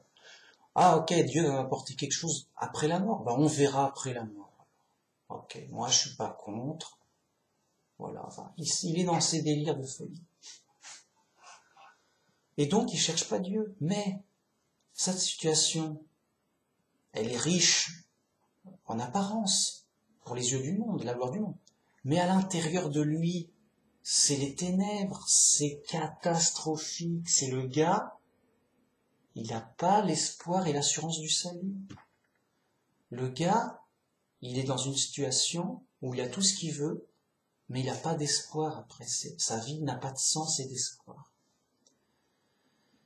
Donc c'est une vie sans espoir, sans direction vers le bonheur, qui n'a pas de sens. Ça n'a pas de sens, c'est voilà. Qu'est-ce que je vais faire demain? Bah, je vais chercher un autre loisir, puis un autre, puis essayer d'accumuler plus de richesses. Ouais, bof. C'était amusant au début, mais maintenant c'est lassant. Ça n'a pas, ouais, je cherche autre chose. Et je sais dans ma petite tête, parce que je suis pas trop, je suis normal, enfin ça fonctionne un peu. Je sais que je vais tout perdre à ma mort. Alors autant en profiter au maximum pendant que je peux, mais voilà, je suis au mal. Je peux pas faire plus, j'ai tout ce que je veux, voilà, je vais aller au prochain manège, je vais jouer à... Dès qu'un truc sort en intéressant, je l'achète sans réfléchir, je vais voir. J'ai pas plus, je suis, voilà, pas plus. Et c'est tout. Et je vais tout perdre à ma mort. Bref, c'est horrible. C'est une vie qui n'a pas de sens, qui est vide. C'est comme un coffre décoré, mais il n'y a rien à l'intérieur. Alors que la vie du chrétien, c'est comme un coffre sale, pourri, quelconque, banal, une caisse, quoi, une caisse en bois. Mais à l'intérieur, il y a vraiment des pièces d'or et des diamants et tout. Donc, le gars qui a juste le coffre, bah, il peut transporter des chiffons, des chaussures, des trucs sans valeur, quoi. Et il n'en fera rien, quoi. Il a un beau coffre. Et après un moment, on enlève les coffres. On dit, bon, allez, sortez ce que vous avez dans les coffres et achetez ce que vous voulez. Le gars, il sort ses chiffons, bon, je peux rien faire avec. L'autre, il sort de l'or, bah ça va, j'ai ce qu'il faut. Voilà. Donc, j'en étais où, moi? Oh là là, ces vidéos marathon, hein, c'est long. Donc, c'est catastrophique. Le gars, il va dans l'autre sens. Comme disait Jésus, ce sera très dur pour un marchand d'aller au royaume de Dieu. C'est dans le sens inverse. Il a tous les obstacles, toutes les épreuves. Bon, théoriquement, c'est pas impossible, mais très dur. Alors que la personne qui est dans l'épreuve tous les jours, qui souffre et tout, bah oui, tous les jours, elle se dit, j'ai besoin d'un sauveur, c'est évident. Tous les jours, elle est formée, oui, je suis humble. Oui, je sais pas si j'ai fait là le dernier, limité. Bah oui, je suis limité, je suis très limité, je peux bouger les bras, ok, et alors? Non, mais tous les jours, elle est en phase avec la réalité. Oui, je suis dans l'épreuve, oui, je suis en prison, oui, je mérite d'être là, oui, j'ai besoin d'un sauveur, oui, je peux pas y arriver moi-même, oui, c'est dur, oui, je suis limité, oui, je suis ignorant, oui, je suis faible, oui, oui, oui, oui, il dit oui à tout, il a tout bon. L'autre, tu dis non, je suis fort quand même, non, je suis intelligent, je sais tout. Non, mais j'ai pas de problème, j'ai pas besoin d'un sauveur, non, non, non, il met non à tout. La réponse était oui. Oui. Donc, en suivant le Christ, on suit le bon sens du monde. Oui, t'es en prison, mec, fais pas ton fier, mec. Oui, ça va mal se passer, mec. Oui, tu vas mourir, mec. Oui, te la ramène pas, mec. Reste humble, simple, fais une bonne conduite, tu seras mieux libéré. Tu seras libéré pour bonne conduite plus facilement. Il y a quelqu'un qui vient pour payer ta rançon. Il a payé ton amende, il a payé ta dette pour te faire sortir de prison exprès. Donc oui, c'est une bonne nouvelle. Donc cherche pas le problème et quand t'attends, ah ouais, bah, je vais bientôt sortir de prison, quelqu'un a payé tout, c'est sympa, c'est inespéré. Va pas chercher les embrouilles, tu vas rester plus longtemps en prison. Voilà. Donc Jésus nous donne le bon modèle, du bon sens, de la bonne vérité, de la réalité complète. Oui, voilà. Et les bons enseignements, pareil, bam, oui, voilà. Ensuite, dans un deuxième temps, après le jugement, à la résurrection des morts, là, le Christ viendra dans sa gloire, et là, on aura la vraie apparence des choses. Oui, le Christ, ce vagabond-là qui s'est fait tuer, oui, c'est le roi, le seul roi, le roi des rois, c'est bien le roi glorieux du monde. Juste, ça se voit que ça est, quoi. C'est plus comme avant où les apparences étaient trompeuses. Là, les apparences sont comme la réalité. Oui, bah, c'est le roi, bah oui, c'est le Christ. Le Christ, bah oui, bah c'est le roi du monde, mais concret en apparence, il dirige, il a l'autorité, l'apparence, tout. Et oui, bah c'est le roi, mais réellement, concrètement, qui commande vraiment, tout vrai, tout concret, tout tel quel. Et il commande et il tue les ennemis et ça rigole plus. Ah bah mince. Okay. Et nous, ben oui, ben, grâce au roi, grâce à tout ça, ben, on est glorifié. Et donc nous sommes des anges au paradis, on a la récompense promise. Oui, bah, on a eu raison, oui, tout va bien, oui, bah, on n'a pas travaillé pour notre malheur, contrairement aux autres. On a travaillé pour notre bonheur. C'est le bon sens, la logique, on n'est pas fou, pas comme les autres. Donc oui, là, c'est justement que l'épreuve, la tromperie, la difficulté. Le fou, il suit ses yeux. Oui, voilà, ben, ça brille, j'y vais. Le sage, il est prudent, il dit non mais attends, les apparences sont des fois trompeuses. L'erreur est humaine. Oh, oh, attention. Et donc, une fois que le paradis sera installé sur Terre, bam, ah bah oui, tous les trésors de sagesse et de science ont payé. C'est fait pour ça. On travaille pour son bonheur, on ne travaille pas pour son malheur. Les autres qui ont accumulé des richesses et tout, eh ben, ils ont travaillé pour quoi? Ils ont tout perdu. Et ça leur servira à quoi après? À rien. Ils ont travaillé pour rien. Alors sur le coup, ils ont eu bénéfice immédiat. Voilà, j'ai travaillé, j'ai du cash, j'ai ma maison, j'ai ma voiture, j'ai mon bonheur immédiat, oui. Il a son bonheur immédiat qui va perdre. On est d'accord. Nous, on travaille pour un bonheur qu'on aura plus tard, mais qu'on perdra pas. Ah ouais, bah c'est mieux. Donc les fous, ils jouent au jeu qu'on est obligé de perdre. Et les sages, ils jouent au jeu qu'on est obligé de gagner. Et qu'on perd rien. Voilà. C'est tout.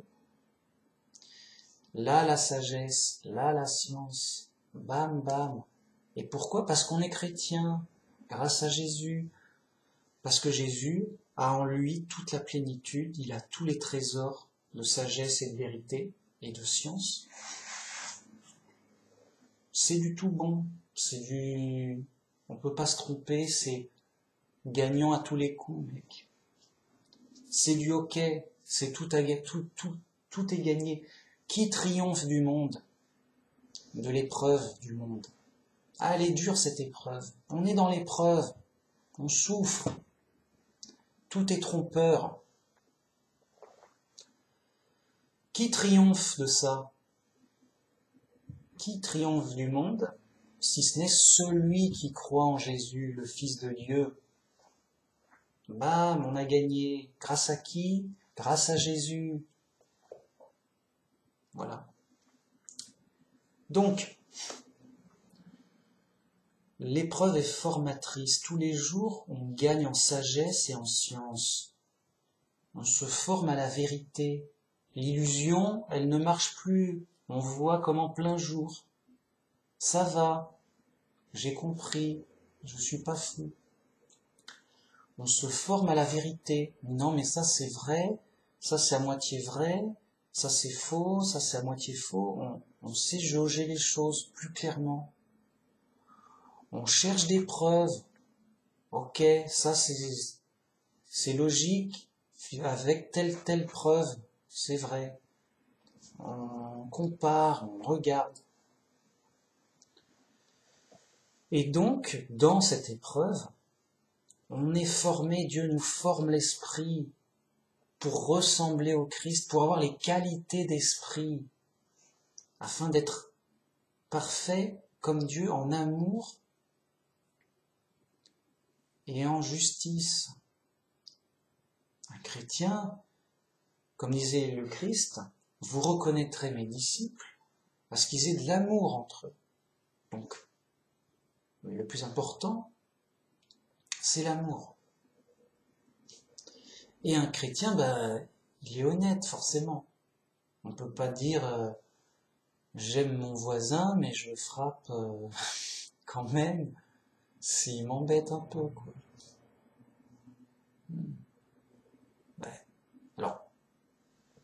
la justice compte, mais c'est Dieu qui fait la justice.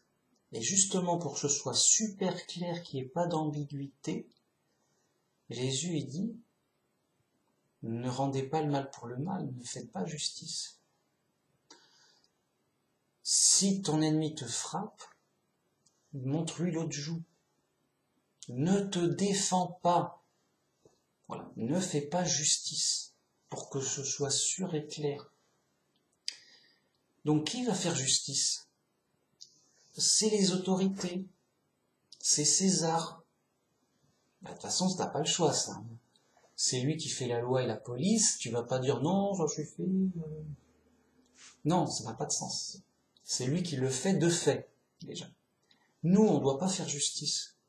Donc, c'est César qui fait la justice, mais c'est une justice imparfaite, provisoire. Faut pas y en attendre grand-chose. C'est voilà. Il se débrouille, c'est la police. Mais qui rendra justice parfaitement, à coup sûr, avec force, puissance et pleine vérité, comme il faut parfaitement? C'est Dieu. Et donc, ce que la justice humaine n'aura pas fait ou aura mal fait, Dieu va compléter. Et pour que toute justice soit complète et parfaite. Et donc, pour pas qu'il y ait d'ambiguïté, pour dire, bon, mais moi je vais faire justice, je suis un vrai chrétien juste défenseur du bien et de la justice, je vais prendre mon épée et je vais partir en croisade, tuer du méchant, quoi. Voilà, le piège. Qu'est-ce qu'il nous montre Jésus? Il nous montre, oh, mais toi tu dois être faible, tu dois être ignorant, tu dois être limité, tu dois être... t'es pas là pour tout le temps, mec. T'es éphémère. Donc reste à ta place et ne cherche pas à prendre la place de Dieu. C'est Dieu, lui, tout-puissant, qui fera justice et tout. Et on est guéri, sinon on va se transformer en fous furieux de croisés qui veulent tuer tout le monde et imposer ses lois. Comme ça s'est fait dans l'histoire, comme l'a fait Babylone la Grande. Voilà, c'est clair et net. Donc, là, on ne peut pas se tromper. On ne peut pas se tromper, c'est Dieu qui va rendre justice, c'est pas moi. Donc, s'il y a une erreur, tu te plains à Dieu, tu te plains pas à moi. Moi, je fais rien. Moi, j'ai rien fait, je fais rien. Je suis trop faible, je te dis. Je suis trop faible, je n'y connais rien, je suis ignorant. Je vais pas rendre justice, t'es fou. Non, bah là, bon, pour l'instant, c'est la police qui s'en charge. C'est César, c'est les preuves, il se débrouille. Tant mieux s'ils y arrivent, hein. Si la police y arrive, bah, tant mieux. C'est pas évident, mais c'est son boulot, ok. Il en faut. C'est les choses du monde, l'organisation du monde. Selon César, c'est César, c'est ses affaires. Ok. Mais bon, à tous les coups, à coup sûr, il y aura un jugement à coup sûr. À la fin, il y aura un jugement total, obligatoire, parfait. C'est celui-là auquel on pense en premier. C'est celui-là qui compte. Donc, un chrétien a le droit de porter plainte. Ou de se... Voilà, il ne fait pas justice lui-même, il laisse la justice de la société. Un chrétien, on lui a volé un truc. Il appelle la police. Allô, oui, on m'a volé un truc, voilà. C'est tout. Après, c'est les affaires de la police. Il n'entend pas plus que ça, si ce n'est, bon, bah, il prévient qu'il y a eu un vol, quoi. Mais il se dit, bon, quoi qu'il fasse, moi, ce que j'attends, bah, je sais que mon vol, il aura justice grâce à Dieu. Il sera pas impuni. C'est un vol vraiment embêtant. Ça m'a vraiment embêté, ça m'a vraiment causé du tort. J'ai souffert. On m'a volé un truc important. Dur. C'est comme ça, c'est l'épreuve, la police fera ce qu'elle pourra. Dans tous les cas, Dieu rendra justice et Dieu me sauvera. Dieu, c'est Dieu notre espoir. Pas le président, un chrétien, il va pas voter.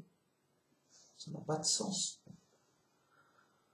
Je vais voter pour qui va sauver mon pays, qui va me sauver. Un chrétien a déjà voté pour Dieu, entre guillemets. Parce que c'est Dieu qui choisit. Je choisis Dieu, c'est Dieu qui sauve, Dieu. Donc l'épreuve fait que c'est l'épreuve. En imitant le Christ, on rentre dans la sagesse et la science. On comprend, on évalue parfaitement, on fait de la science, de la vraie, c'est-à-dire je vérifie,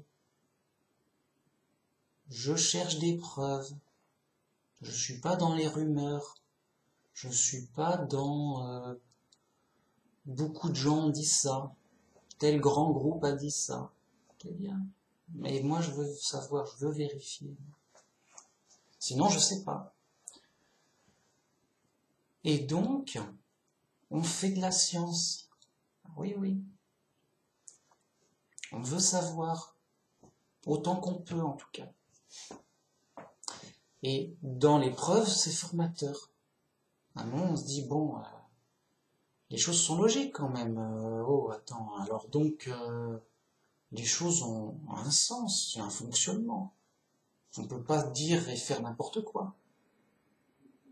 Donc, forcément, en suivant le Christ, on va vers l'essentiel. On fait de la science essentielle, on ne fait pas de la science pour faire de la mécanique et réparer sa voiture. On fait de la science pour les choses qui nous concernent et les choses importantes, pour en avoir une pleine vérité, une pleine certitude. Bon, pour donner un exemple, savoir, et je dis savoir, car c'est un savoir, que le hasard, en aucune façon, ne peut créer d'être vivant, c'est une science, c'est une certitude, c'est prouvé, c'est vérifié. Vérifie que, justement, qu'une créature se fait par hasard, ça n'a pas de sens. À partir de la matière, je veux dire, quoi ? C'est sérieux ? C'est comme si on disait, bon, t'as les pièces détachées d'une voiture, et elle va se monter, quoi, par hasard, par des mouvements, d'une façon ou d'une autre. Donc le gars il vérifie, je sais pas, on secoue, non, rien, qu'est-ce qui se passe? Et par l'esprit, la logique l'impose, non mais bon, on va pas essayer 1000 ans, c'est juste impossible. La logique l'impose, la science de la logique de l'esprit, quoi. Donc, résultat, si c'est pas le hasard qui a fait les êtres vivants, c'est Dieu. Il n'y a pas 36 solutions. C'est soit Dieu, soit le hasard. Ceux qui disent, peut-être, peut-être autre chose. Oui, mais quoi? Je sais pas. Certains poussent loin, disent, les lois de la physique seules.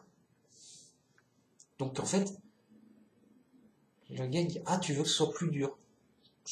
Moi, je pensais que c'était les lois de la physique plus le hasard. Toi, tu dis, non.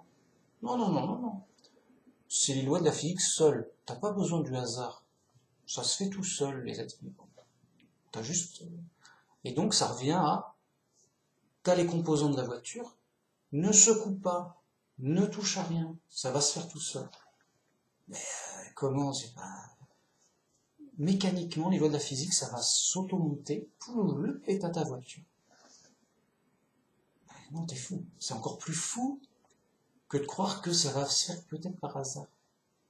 Ce qui est faux. Donc les gars, ils sont dans juste 2 fois plus fou, quoi. Ça s'est fait tout seul, automatiquement. de manière mécanique. Là, bah non, c'est faux et voilà. C'est de la science de le savoir. Voilà, voilà, voilà. C'est un exemple simple. Un enfant peut comprendre. Quand on montre à un enfant, je sais pas, sa calculatrice, tu vois, ça n'a pas été fait par hasard. Oui, merci papa, je le savais, hein, je suis pas un idiot. Non, mais il y en a des gens qui croient que les choses sont faites par hasard. C'est pour ça que en cas où, quoi. Je suis content que tu sois pas un idiot. Parce que les enfants, c'est pas des idiots. Non plus. Voilà. Bon, ok. Là, on est à la fin de la vidéo. J'ai dit ce que j'avais à dire.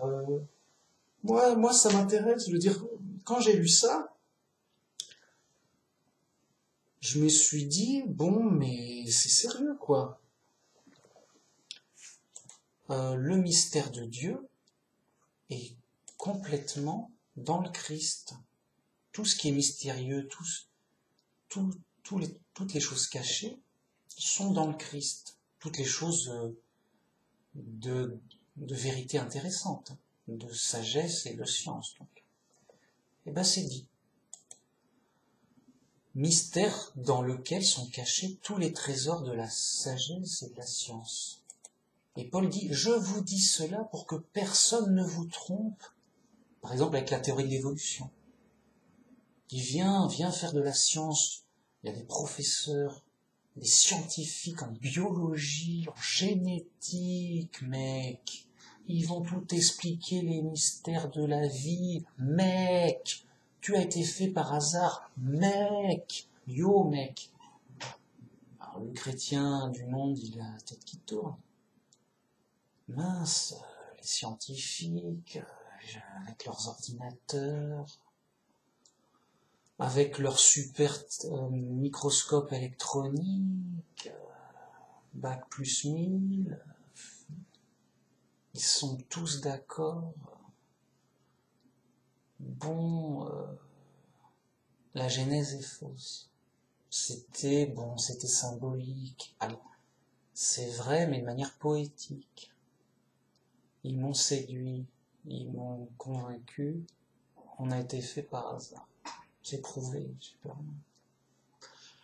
Mais bon, on va dire que on a évolué, mais grâce à Dieu. On peut pas dire sinon on dit athée, c'est pas possible. T'as été fait par hasard, c'est le hasard qui est ton créateur, qui a tout fait. Voilà. T'as pas besoin de Dieu. Voilà. Non, alors je vais faire un mélange dégueulasse. Je vais dire bon, ok, on a évolué, mais c'est Dieu en cachette pour faire croire, je sais pas. Ah oui, il a bien caché parce qu'il nous a fait croire le contraire dans la Bible. C'était la super cachotterie. Là. Ouais, bon, ok. On vous trompe, on vous séduit par des discours d'autorité scientifico, intelligents, pour la gloire du monde, c'est nous les intelligents, on va te séduire, toi aussi deviens intelligent comme nous. Crois à la théorie des fous. T'as pas besoin de tout ça, mec. T'as pas besoin d'essayer des fous. Ça te dit des idées, voilà, ils te trompent. C'est du faux. Voilà. T'as pas besoin de mensonges. T'as pas besoin d'erreurs. T'as pas besoin d'être fou. Ça va te servir à quoi des erreurs et de la folie dans ta vie, là? Tu vas manger mieux, c'est ce qui se passe. Non. T'as pas besoin. Non, ce que t'as vraiment besoin, c'est d'un sauveur, parce que t'es dans l'épreuve. C'est pas ta voiture ou ton ordinateur qui va te sauver. On est d'accord, là, les mecs. Oh. On est intelligent. T'as un super ordinateur, tu vois YouTube, tu me vois la vidéo, là, admettons. C'est que t'as forcément un ordinateur, tu vois, un peu de déduction logique. Bon, non, je t'ai vu sur mon téléphone portable, mais ton téléphone portable, c'est un mini ordinateur parce que, voilà, la technologie fait que ça va à ce point-là. Bon. Ton ordinateur, il est puissant, il est pratique, il est bien, il est top, ça fait plein de trucs, tu vois, des vidéos, des images, du texte. du son, t'as ce que tu veux, t'as Internet, yo, et alors ça va te sauver la vie? C'est juste un jouet. C'est juste un nouvel objet moderne, électronique. Voilà. Voilà, c'est bien. Avant, c'était autre chose. Avant, ouah, j'ai une radio, j'ai acheté une radio, ouais, je peux écouter la radio. Allô, ici Londres. Non, mais oh mec, ça, c'est pas sérieux. C'est pour les gamins. C'est des jouets pour les gamins. Ça va pas te sauver la vie. Ce qui est important, donc ce qui est solide, important, l'essentiel là-haut, c'est la sagesse et la science qui vont vers l'essentiel, vers ce qui sauve. Tout ça, c'est dans le Christ, en termes d'exemple, d'enseignement, de commandement, de promesses. Bam, bam. C'est le sérieux, c'est là les adultes. Les adultes, ils sont chrétiens. Les autres, c'est les enfants sauvages. Ils jouent à droite à gauche. Ils voient pas le problème. Déjà, voilà, moi j'ai envie de dire, mais pourquoi t'es chrétien plutôt que nanana? Moi j'ai besoin d'un sauveur. T'es fou, quoi. Tu vois pas le problème? Voilà, je veux parler à toutes les autres religions du monde. Est-ce que vous voyez pas le problème? Vous voyez pas qu'il y a un problème? Ça vous... non? Vous n'avez pas l'impression qu'il y a un grave problème? Il y a un truc qui cloche? Il n'y a pas un... non? Vous n'avez pas l'impression que vous avez besoin d'un sauveur? C'est obligatoire, quoi. Si on n'a pas un sauveur, on va mourir. On a un problème grave, mortel. On a besoin d'un sauveur. On ne peut pas se débrouiller nous-mêmes. On ne peut pas se sauver nous-mêmes. Vraiment. Vous n'avez pas une petite impression comme ça que c'est mal barré? Que c'est fichu, non?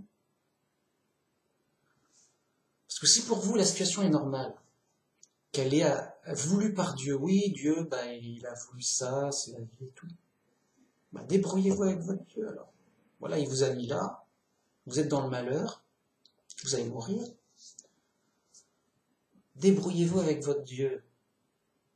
Moi, mon Dieu, il va me sauver. C'est prévu, il m'a envoyé un sauveur. Si vous, ça vous convient, non, nous, on n'a pas besoin de sauveur, ça va, on fait confiance, on verra bien, on est sympa. Non, je suis pas utile, ça va. Non, je me débrouille, ça va. Ok. Vous n'avez pas de sauveur, débrouillez-vous sans sauveur. On va voir ce que ça va donner. Ok. Moi, je suis pas fou. Je vois bien que c'est ingérable, qu'il y a un problème mortel. Que c'est la catastrophe. Et que Dieu m'a pas mis là pour s'amuser. Pour s'amuser à me faire souffrir, comme vous. Ça n'a pas de sens. Enfin, mon Dieu, il est gentil, je sais pas le vôtre, mais voilà. Donc, moi, si je suis là, c'est qu'il y a une réelle raison. Il y a un vrai problème. C'est une punition pour une vraie faute. Et donc, j'ai besoin d'un sauveur, vraiment.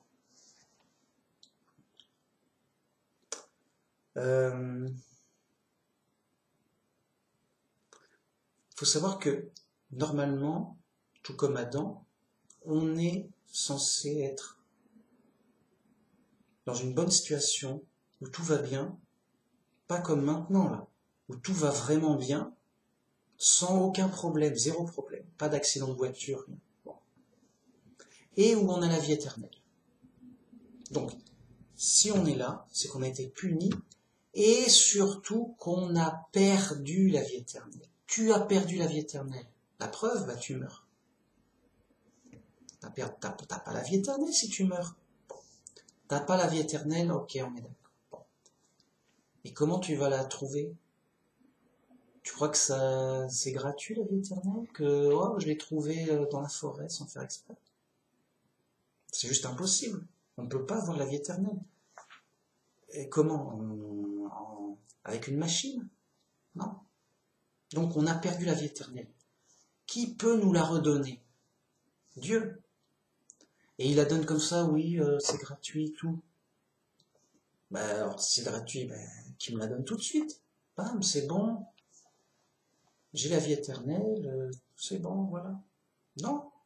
Ben alors, qu'est-ce qu'il attend? Qu'est-ce qui se passe? On est perdu. On va mourir. Donc si Dieu ne nous sauve pas là directement, on est mort. Eh ben, Dieu, il m'a envoyé un sauveur pour que j'ai toute confiance, parce que Jésus est mort et est ressuscité 3 jours après, que moi aussi, ok, je vais mourir, je vais faire toutes les preuves, mais j'ai toute confiance qu'après, je vais être ressuscité, et pour la vie éternelle. Je l'ai vu grâce au Christ. C'est du solide, c'est du, voilà, le Christ est venu, il a été tué, il est vraiment mort, voilà, ok. Puis après, il est vraiment ressuscité. Et à moi, on me dit, à la fin des temps, Dieu va ressusciter tous les morts pour le jugement. Et les chrétiens auront la vie éternelle. Le peuple de Dieu aura la vie éternelle. Donc, pour de nos jours, c'est les chrétiens, seuls. Ah, il n'y a que les chrétiens qui sont le peuple de Dieu, c'est sûr. C'est biblique, il n'y a pas de... Et j'aurai la vie éternelle.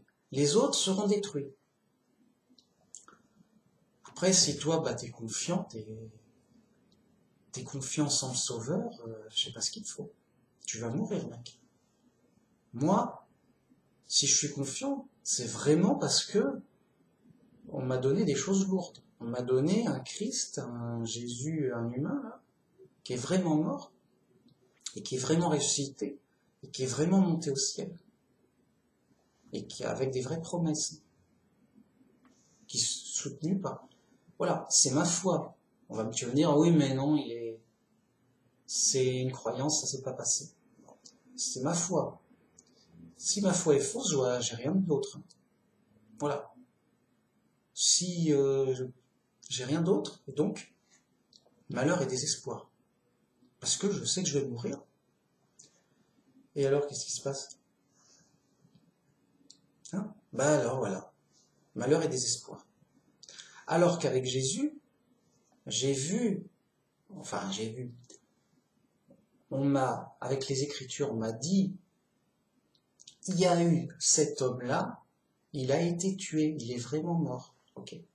Et après, 3 jours après, il a vraiment ressuscité, il est vraiment revenu à la vie, et il est vraiment allé au ciel. Vraiment, vraiment. Et donc, c'est vraiment ce qui va te passer pour toi aussi. Tu vas vraiment être ressuscité. Et tu auras la vie éternelle grâce à la foi en Jésus.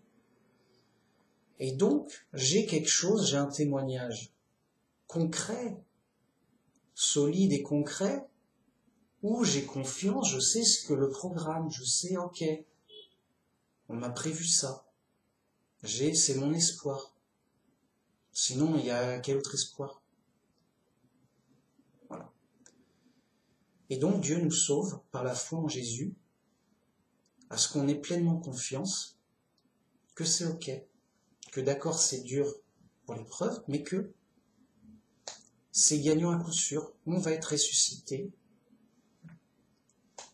on aura la vie éternelle. Regardez, Jésus est bien mort, Jésus est bien ressuscité, et il a bien eu la vie éternelle au ciel. On a eu un exemple concret. Alors vous allez dire, oui, d'accord, mais vous devez le croire. Ok, par la foi, mais on a une pleine confiance dans ces témoignages. Et Dieu m'a vraiment envoyé un sauveur. Sinon, bah voilà, je suis là. Dieu, soit c'est normal, donc Dieu est méchant et c'est normal que je souffre, que je sois malheureux, puisque c'est Dieu est méchant et c'est normal, il a voulu. Ok. Soit Dieu est gentil, dans ce cas, qu'est-ce que je fous là et comment s'en sortir? Comment se sauver? Sauvez-moi, sauvez-moi. Je sais pas. Alors, là, j'ai rien. J'ai pas d'espoir, j'ai rien. Si Dieu est gentil et qu'il me dit rien. Par contre, si Dieu est gentil, et il me dit la solution, et il m'envoie Jésus en sacrifice pour me sauver, je dis, voilà, Dieu est gentil, et je comprends ma situation, et il m'a donné une solution, et voilà, je suis reconnaissant. Et oui, Dieu est gentil, il me donne un cadeau, il me sauve. Vraiment, tout tient debout. Donc c'est une question de logique et de cohérence d'ensemble. Si tu es chrétien, tout tient debout. Si tu es croyant en autre chose, enfin, si tu es d'une autre religion, tu as un Dieu plus ou moins méchant. C'est normal, tu souffres, c'est normal, Dieu est méchant. Ok, salut. Ou alors t'es athée, alors là, plus rien n'a de sens. T'es là parce que c'est par hasard. Et les voitures aussi, ça va. C'est quoi ce délire? Les gars s'en foutent, quoi. Donc, soit tu es chrétien, tu es sage.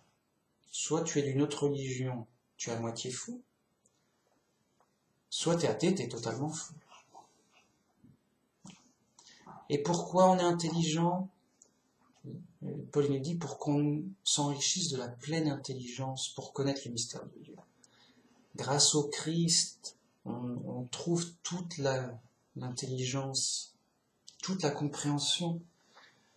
Grâce au Christ, trésor de sagesse et de science. Grâce au Christ, on comprend tout, mais de manière solide et logique. C'est du blindé, mec. Alors on va me dire, ok, mais c'est pas 100%, c'est pas un savoir, c'est pas... Oui, c'est une croyance, mais c'est une croyance énorme, vraiment, on voit pas ce que ça pourrait être d'autre. C'est vraiment, tout va dans ce sens-là. Les autres solutions sont bizarres, n'ont pas de sens. Donc la logique nous pousse, on dit oui, Dieu il est bon, Dieu c'est notre Père. Dieu, il veut nous sauver, il nous aime. Vraiment. Bam, bam. Tout va dans ce... Donc voilà, l'intelligence va vraiment dans ce sens-là. Et on est sauvé par notre foi. Notre foi en Dieu et en Jésus. Voilà, c'est tout. C'est tout. Voilà, tout est dit. Donc, c'est bon, ça fait une bonne vidéo. Bon, on n'est pas obligé de faire 2 heures comme l'usine. Hein. Déjà, je suis toujours... c'est mon style, hein. Je suis toujours... Voilà, moi, je veux parler, laissez-moi parler. Laissez-moi parler, j'ai envie de parler, je parlerai autant que je veux. Moi. Voilà, je fais ça pour moi. Je révise les bases, bam bam, ceci pour cela à cause de cela.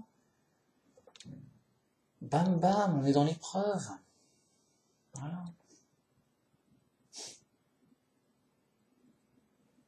Bon. Donc, après, l'épreuve de la fin de la vidéo. Voilà.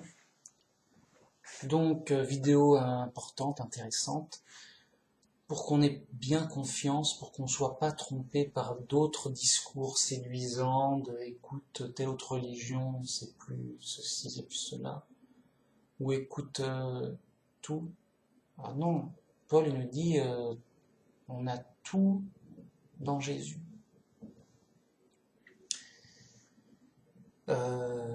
Et grâce à Jésus, justement, on comprendra tout. Jésus, c'est le chemin, la vérité et la vie. Grâce à Jésus, on a la bonne direction, la bonne vérité pleine et entière. On aura la pleine vie entière, complète, éternelle. Tout est là, bam, bam, bam. T'as Jésus, t'as tout, déjà, bam. C'est Dieu qui l'a voulu ainsi. C'est fait pour. C'est Dieu, voilà. Il a dit c'est comme ça. C'est comme ça que j'ai fait. C'est comme ça que je fais. Tu fais ça. Si Dieu il dit écoute Moïse, t'écoutes Moïse. Si là Dieu dit écoute Jésus, t'écoutes Jésus. Si Jésus dit écoute les apôtres, t'écoutes les apôtres. Il n'y a pas de problème. Jésus a envoyé le Saint-Esprit aux apôtres pour qu'ils soient instruits dans toute la vérité pour l'évangile, pour annoncer l'évangile. Tout est blindé, tout est ok. Et donc, c'est important. Voilà. Moi, je cherche la pleine sagesse et la pleine vérité, la pleine science. Et donc, j'aurais pu être scientifique. Moi, ça va, je suis sérieux, je veux que de la vérité, prouver tout, de la science dure et que de la science dure. Et je fais mon petit scientifique, oui, voilà, moi, je suis sérieux et tout. Ok, c'est bien, c'est pas interdit, c'est bien. Mais rappelle-toi, tu es tout faible, éphémère, ignorant et limité. Tu pourras bricoler des choses intéressantes, tu pourras faire une petite voiture dans ton jardin, c'est bien. Tu pourras monter toi-même ton ordinateur, oui, bravo. Ça te fera un bel ordinateur. Tu auras des compétences pour réparer les ordinateurs, tu pourras faire des trouvailles, connaître des choses matérielles, vraies, ok. Tu feras un bon mécanicien, c'est bien, il en faut. Tu feras un bon plombier, voilà. Ce sera sérieux, voilà. Mais ça va, c'est pas l'essentiel, ça ne sauvera pas la vie. Voilà, donc nous on veut de la science, oui, mais de la science qui touche à l'essentiel, qui touche à la vie, qui touche au salut. On est dans l'épreuve, on va mourir. On est en danger de mort et de tout. Tout moment, tu peux souffrir au maximum. Voilà, pour toutes sortes de raisons. On est en danger, on n'a pas le temps de faire les zigotos, les mecs. On n'a pas le temps, moi j'ai pas le temps. Je vais pas aller à l'université apprendre le nom des fleurs dans l'ordre. Non, mais c'est pas... Là, ça c'est les fous. Les fous, ils vont être les plus forts, les plus savants, les plus ceci, cela. Et ils ont la gloire du monde, c'est bien. Mais ça ne va pas les sauver.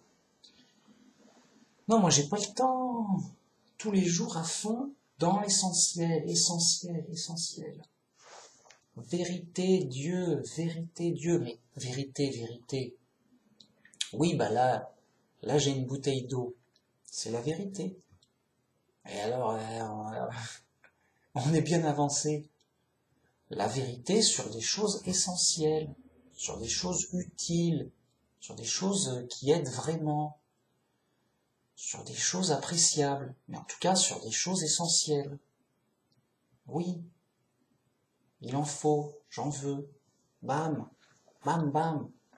Tout le temps, bam, bam. Moi, je suis un tank. J'avance. Bon, je me calme. Sinon, je vais faire mes 2 heures. Ah, de toute façon, je sais pas à la minute près. Non, mais voilà, quoi.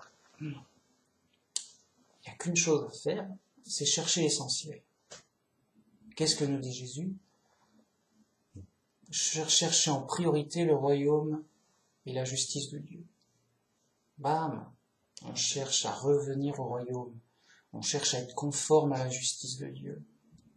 On a compris. Dieu y juge. On craint Dieu. Crains ton Dieu. C'est Jésus qui le dit. Je vais vous apprendre qui vous devez craindre. Parce qu'il y aura un jugement terrible.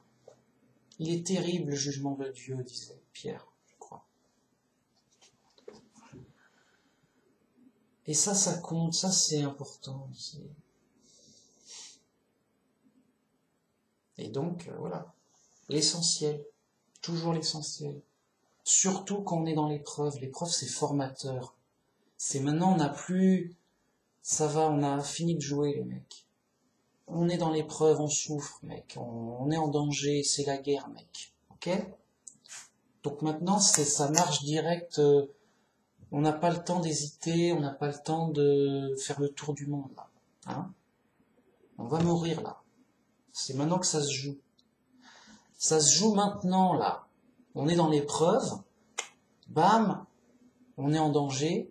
On engage sa vie, mec. Sa vie est en jeu, mec. Bam! L'essentiel, ok. Ça, c'est ça tue. Ça, c'est mortel. Ça va pas. Ça va. Ça sauve la vie. Bam! Tout de suite. Ça sauve la vie, bam! Ça, c'est important, bam, bam. Ok, ça, c'est dangereux, bam, ok, j'en veux pas. Ça, c'est louche, j'en veux pas. Ça, c'est bizarre, j'en veux pas. Ça, ça sert à rien, c'est nul, j'en veux pas. Ça, c'est intéressant, c'est important, bam, vite. Voyons ça. Ça sauve la vie, bim, bim, il m'en faut. Et au maximum. C'est tout. T'es en guerre, tu joues efficace. Tu joues solide, tu joues ta vie, mec. Tu joues sérieux. Bam! T'es en temps que tu tires. Tu tires sur l'ennemi.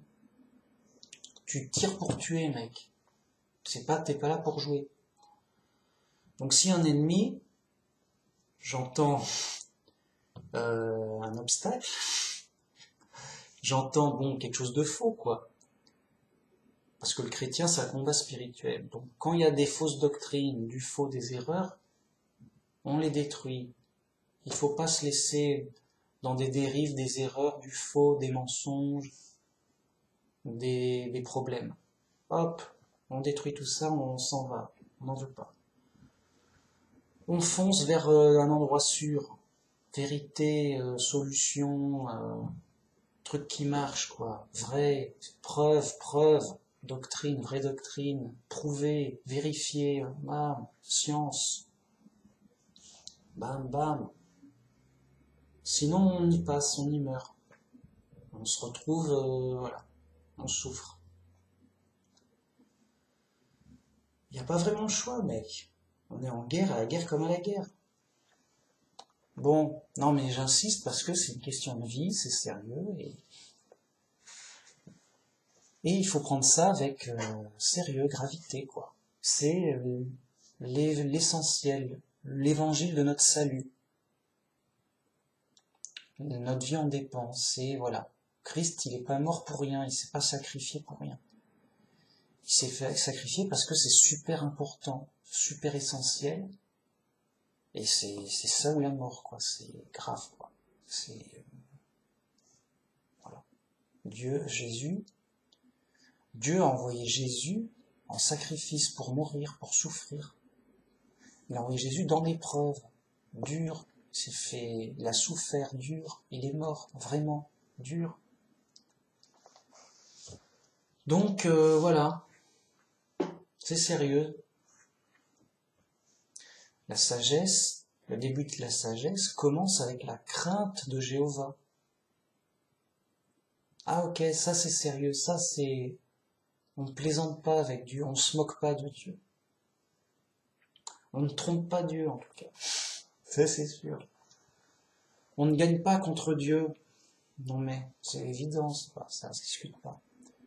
Voilà, tout est dit quoi.